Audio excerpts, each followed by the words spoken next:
Selamat bergabung di PT Indo Sukses Futures. Jangan lupa subscribe terlebih dahulu. Weekly Outlook 27 April sampai dengan 1 Mei 2020. Yang menjadi fokus pasar pertama untuk Japanese Yen. Ada dua berita penting di dalam minggu ini. Pertama, yang masih dalam jadwal tentatif, yaitu BOJ Outlook untuk report dan tentatif Monetary Policy Statement. Ini akan mempengaruhi pergerakan daripada dolar yen, di mana setelah kita mempelajari dari support dan resisten, lebih dominan berada pada area support di area 106 dan di resisten pertama di 10937, resisten kedua di 1171. Pada kesempatan ini, dominasi pasar lebih kejar daerah support di area 106 dan apabila tembus, memiliki potensi kuat untuk kejar di support di 104.400-an. Yang kedua adalah untuk dolar. Ada 6 data yang perlu diperhatikan untuk minggu ini. Pertama adalah dari Consumer Confidence, kemudian dari GDP, kemudian ada FOMC Statement dan Press Conference, dan juga Unemployment Claims-nya serta ISM Manufacturing PMI. Kalau kita memperhatikan, fokus pasar untuk indeks dolar akan bergerak di daerah range 194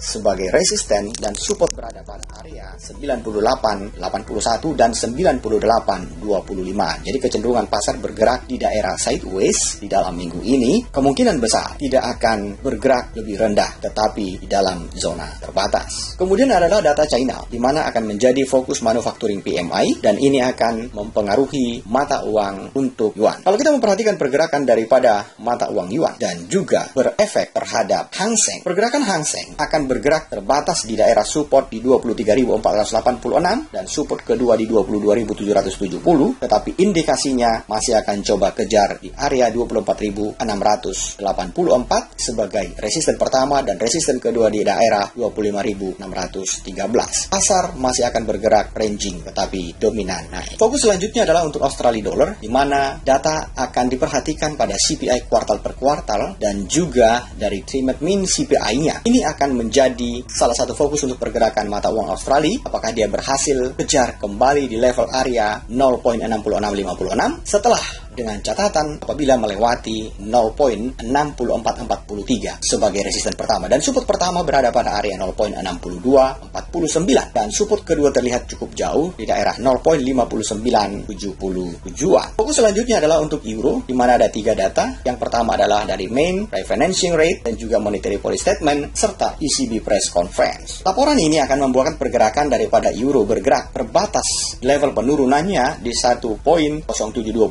sebagai support pertama dan support kedua di 1.0638, tetapi resisten pertama itu berada pada area 1.0990-an. Pergerakan pasar kecenderungannya bergerak sideways, tetapi ada sedikit pergerakan menuju level area resisten. Dan selanjutnya adalah untuk Kanada, di mana yang menjadi fokus pasar adalah dari GDP month of month, dan ini akan membuat pergerakan daripada mata uang Kanada bergerak terbatas di dalam range, tetapi lebih tertekan menuju level area support di 1.3861 karena kita melihat daerah 1.4266 merupakan resisten yang cukup banyak rintangan. Hati-hatilah di dalam setiap transaksi karena di dalam dunia trading forex, indeks saham dan komoditi memiliki resiko, jadi pastikan Anda telah memahami cara bertransaksi dan resiko yang akan ditanggung terlebih dahulu. Demikian dulu informasi yang dapat kami sampaikan, semoga bermanfaat dan terima kasih.